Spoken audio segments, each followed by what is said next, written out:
we were alone in the universe.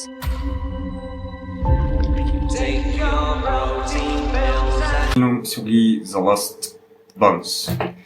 هتكلم معاك شوية وهنهري شوية في الإعلان، هنهري شوية في توقعات شخصية ووجهة نظر، فتمنى تكمل معايا الفيديو لحد الآخر وتقول لي وجهة نظرك في الكومنتات وإيه رأيك في نزول الإعلان. السلسلة هل هي نهايتها؟ أعتقد بالنسبة لتوم هاردي بالنسبة لفينوم لا، في افلام تانية كتير هتبقى الفينوم، بس اعتقد بنسبة 70 او 60% في عالم الام سي يو مع توم هولاند او مع سبايدر مان.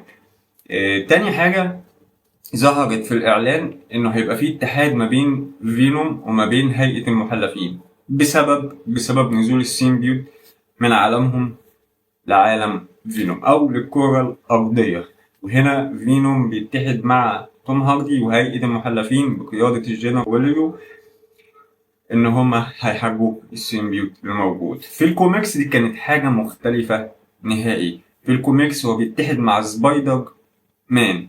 خليني بس أقولك في الأول، الكوميكس كان فينوم أب وجد للسيمبيوت كتير جدا، في منهم اللي أخدوا رباه وفي منهم اللي حاربوا وقتلوا، وهو أصلا كمان ليه جدود. السيمبيوت كائن بيحتاج مضيف، زي ما انت عارف من السلسلة الأولى أو من الفيلم الأول، هو بيحتاج مضيف، وحصلت كذا مرة على الكوكب الأرضي وحصلت قبل كده كمان في عوالم تانية كتير. في الإعلان إن توم هاردي كان تعبان جدا، هل ده سبب لنهاية السلسلة أو هو سوني عايزة تدينا سبب لنهاية السلسلة دي؟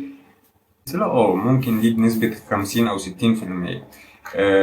تالت حاجة ومن الحاجات المهمة جدا، سوني ومارفل مش هيدوك الفيلم كوبي بيست من الكوميكس. في الكوميكس زي ما قلت لك كان في اتحاد ما بينه وما بين سبايدر مان، هم مستحيل يطلعوا لك مع سبايدر مان في تالت جزء يقول لك خد اتفرج عليه عزيزي المشاهد، احنا عايزينك تنبسط ومش عايزين نحلب الشخصيات. مستحيل. سوني ومارفل بيعتمدوا في المراحل بتاعتهم ان هم بيفضلوا يحلبوا الشخصيات زي مدام ويب كده، ما فيلم ما حدش يتفرج عليه بثلاثة تعريف. ايه القرف ده يا جدعان؟ في ايه؟ يعني اظن ان هيبقى في افلام تانية كتير، لكن في الجزء الثالث ذا لاست دانس انا ما اظنش نهائي.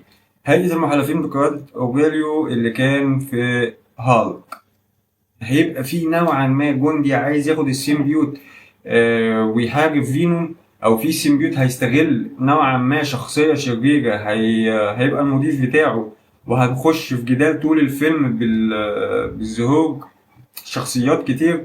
مش عارف، بس انا اتوقع ان ده اللي هيحصل، واتوقع ان سوني عايزه تديك برضه زي ما قلت لك، عايزه تديك لمحات ان في لا فينوم مش هينتهي، هو توم هاردي بنسبه 80% هو اللي هينتهي مش فينوم. ليه مش هيظهر بقى توم هولاند؟ مش عارف، ممكن يظهر سبايدر مان وهو صغير زي ما قلت لك عن فيلم مدام ويب كده، وهتبقى حاجه بايخه قوي بصراحه. يعني هتبقى حاجه بايخه قوي. انت عايز تشوف جزء ثالث او اخير، الرأسة الأخيرة في لفينوم وتوم هاردي، فأنت عايز تشوف بقى أنت تداخل العوالم مع بعض زي ما حصل في سبايدر مان، بظهور بقى توم هولاند وظهور فينوم وظهور بقية السيمبيوت واتحادهم مع بعض. فأظن ده كانت تبقى حاجة جامدة جدا جدا، لكن مستحيل طبعا ده يحصل. عشان إبليس في الجنة مش هيدونا اللي احنا عايزينه، بمعنى أصح هم عايزيننا نفضل متابعينهم مرة في مرة. ايه رأيي في الجزء؟ معرفش، لما اتفرج عليه هقول لك. لو بعدوا عن الاجندات وبعدوا عن الحلب، اظن الفيلم ده بنسبة 70% هيفوق توقعاتنا كلنا. لو برضو الاجندات محشورة والحلب موجود، وده كده كده هيحصل 1000000%، فبرضو اظن ان الفيلم مش هيبقى مش هنحط توقعات كبيرة قوي على الفيلم. هنتفرج ونستمتع وخلاص، هنستنى بقية الحل وبس كده. ده كان رأيي في تحليل الإعلان الجزء الثالث لفينوم ذا لاست دانس. أتمنى تعمل لنا شير ولايك وكومنت وتتابعونا في أفلام وفيديوهات تانية كتير. السلام عليكم.